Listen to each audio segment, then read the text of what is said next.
Straight to the Mao ni point. akong iingon sa atong mga kaubanan sa legal profession nga ay lang yung panundog ining attorney gadon. Kay na-disbar naman sa daan. Amo to sa yung kaso na niya day nga disbar man day. Kahit na iyang kaso. Oh.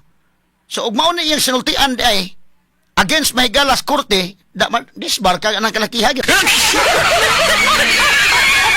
Ato lang agi katawa ha. Ang kita officers of the court mo tahod tas korte.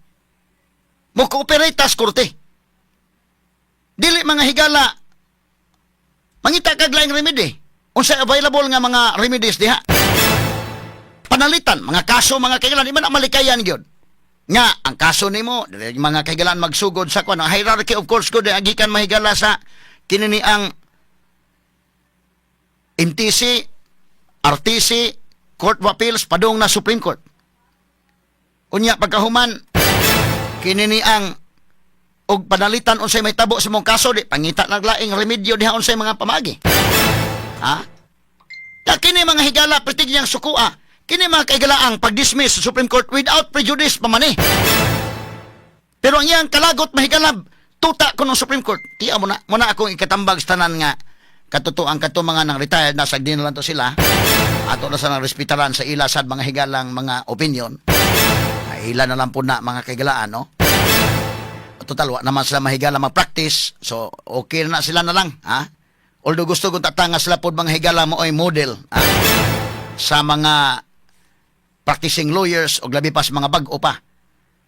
Labi pas mga bag-ong nipasal sa bar exam.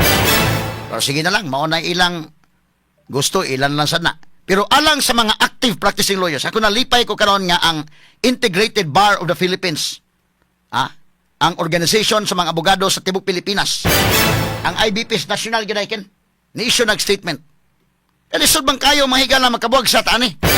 Ni-issue nag-statement ang IBP nga atong sundon, atong tahuron ang Supreme Court. Straight to the point. Kay, di na maayo ni mga higalang magka-constitutional crisis taning kalakiha. Tiya mo na o dili maminaw mahigala ang Senate, minsan Senate Impeachment Court, padayon may amo. Di namin minaw Supreme Court. Sao naman na. O usay order Supreme Court, wala tayo paminahon. Unya mingon po mga higala ng mga retired yung mga uban. Sakto ang Congress mo ni Muna. Mas para nila okay tong congressman mahigala para nila ikumpara sa Supreme Court. Dili sila. Mas ganahan sa congressman nga bisan mga higalag magsisyon, magtantanaw lang, duwa lang mga higalag isabong.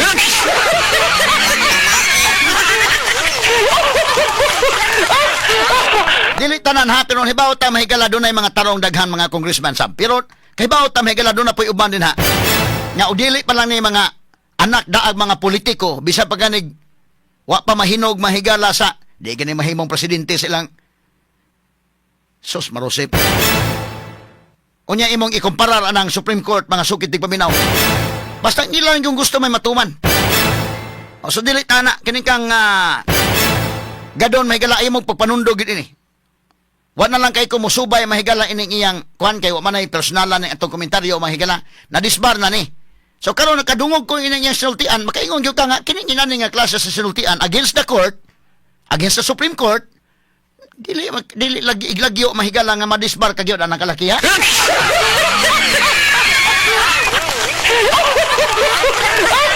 Kaya mo na bali-bali ka ro gamay dong names be, gamay lang names.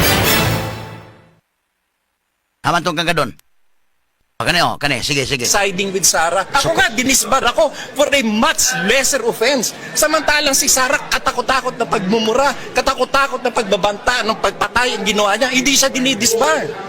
So ang Supreme Court talaga, tuta ng Duterte. Kasi ang Supreme Court is just siding with Sarah. Ako nga, dinisbar ako for a much lesser offense. Samantalang si Sarah, katakot-takot na pagmumura, katakot-takot na pagbabanta ng pagpatay ang ginawa niya, hindi siya dinidisbar. So ang Supreme Court talaga, tuta ng Duterte. Okay, freeze. Unsa may kinini ang kasong Sara, ang katutuan mga higalang paghulga niya nga kung mamatay ko, ipapatay sa tamo. Nana ko'y gisugo, anak. Kung mamatay ko, ipapatay sa tamo.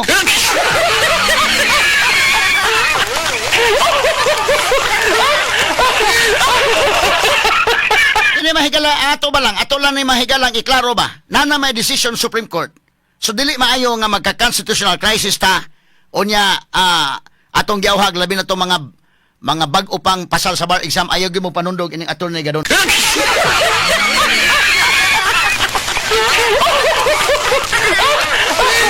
Di mong pasangin lang na Supreme Court mahigala dili basta-basta nang naagian ana nila oy.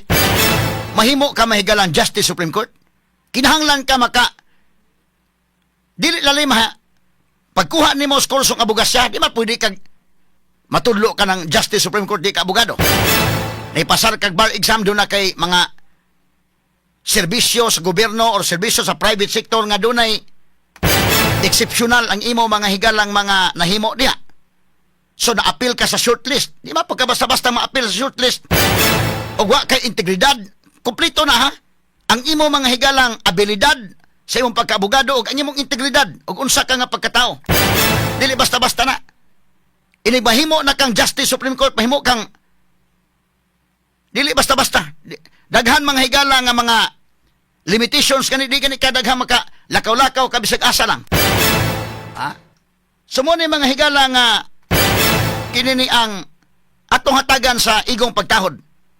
Kana mahigalang Supreme Court.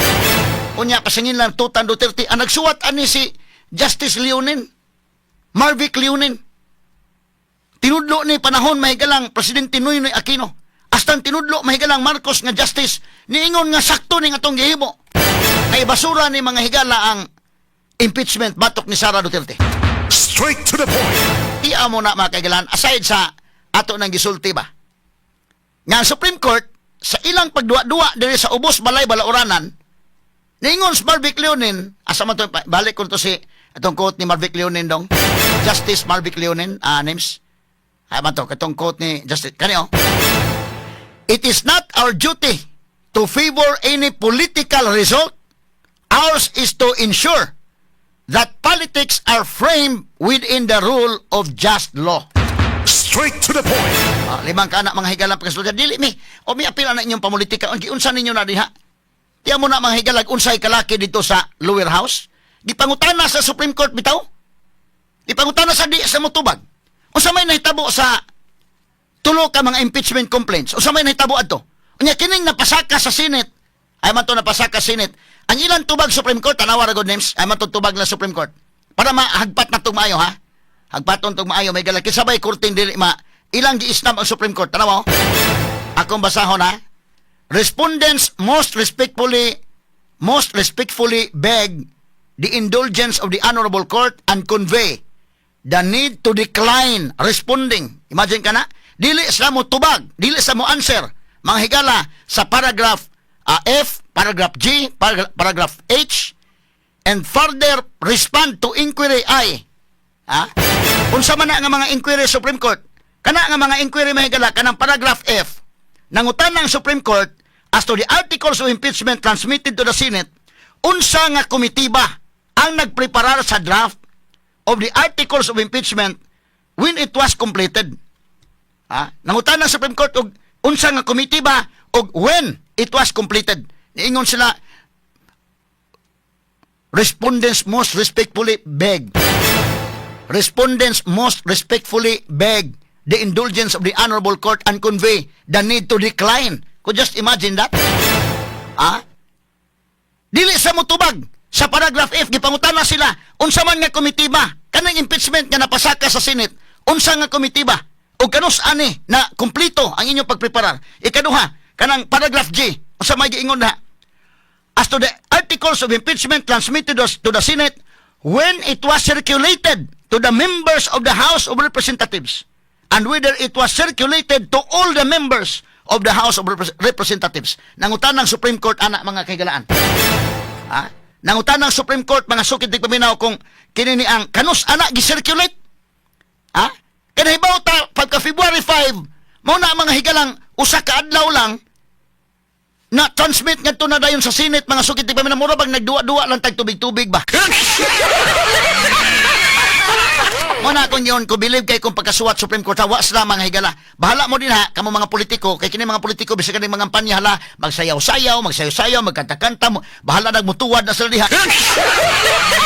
Kamantay mo, mga kampanya, mga higala, di na gani mga kampanya, mutarong og sulti sa unsay plataporma sa panggobyerno, ang mahitabo na lang, mahalag sayaw, magbudots-budots sa uban, ang uban mga higala, magsayaw og katutoang, sa itong sayaw ni Gwen. Sa Supreme Court nga dili may bahalag unsa ang inyong kalaki diha, di may musunod ninyo. Lahi ning amo. Giunsa man ninyo ni dito sa lower house. Ang tanan na kahibaw kung unsa mahigala. Giunsa nila pag bugal-bugal kini dito sa lower house katong tulo ka mga impeachment complaints ug kining katapusan nga ilang gi-transmit sa Senate mo na nangutan ng Supreme Court. Kinsa may nagpreparar nga komitiba ana? Kanus amana na kumpleto. Mo na pangutan ng Supreme Court. Kanang letter J, nangutan ang Supreme Court og kanus ana gi-circulate sa members of the House and whether it was circulated to all the members. Gi-circulate ba na sa tanang mga members? Ngano nga si Franz Castro, wa magani mahibaw ana day. Ipangutan na si Franz Castro pagkabuntag, mingom gani nga pitok-pitok na ning mata na nga murag matas dalaga nga naa murag na gi-prepare. Nangutan ng Supreme Court kay mo naman nagdua-dua lang. Nangutan ng Supreme Court kung gi-circulate ba na, kanus ana gi-circulate, o kana nga pagka-circulate sa tanan bang mga members. Sayon anang sabton, ha? Letter H, ningon Supreme Court as to the articles of impeachment transmitted to the Senate when it was circulated to the members of the House, whether it was accompanied by the evidence for each article charged, or if there was a committee report for the information of the members to decide on whether to endorse or not. Straight to the point. Anang paragraph H, nangutan ng Supreme Court mga higala, kung kana nga mga articles of impeachment, gi-attach ba ang dokumento ang ebidensya aron makita sa usa ka congressman nga musayin ana? Dili ba kay nisayin lang basta nakasayin lang unsa man ni tagaan tag snacks?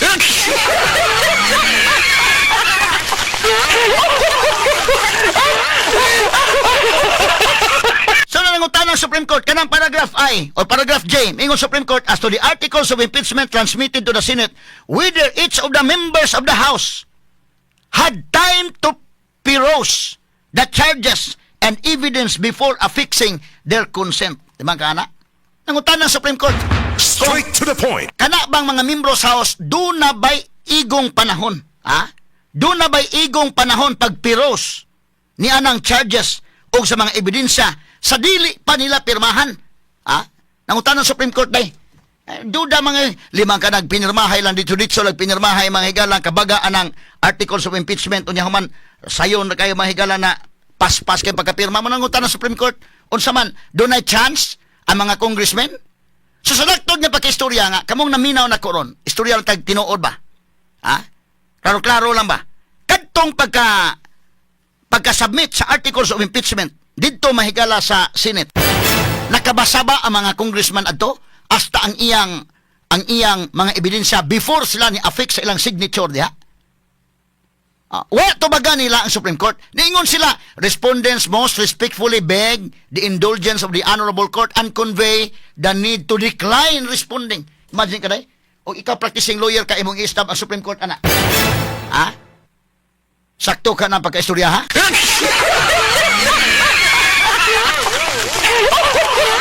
Kung gibasura Supreme Court, karon gibasura kisi-kisi sila manghigala kay kuno ang hustisya mo ni mauna.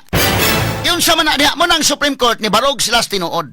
Ni barog unsay sakto. Bahala mo Congress, di mi mo sayaw sa inyong sinayawan. Ingon Supreme Court di mi ug manayaw mo diha, di mi mo appeal ninyo. Magbudots-budots mo, atras sa banti mo, magchatcha mo, o sayaw mo atong kuan, sabak na diri.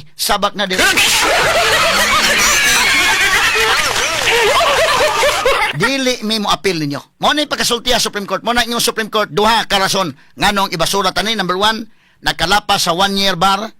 Ikaduha, right to due process. Wa matarong, wa mahatag mahigala mo nang basura.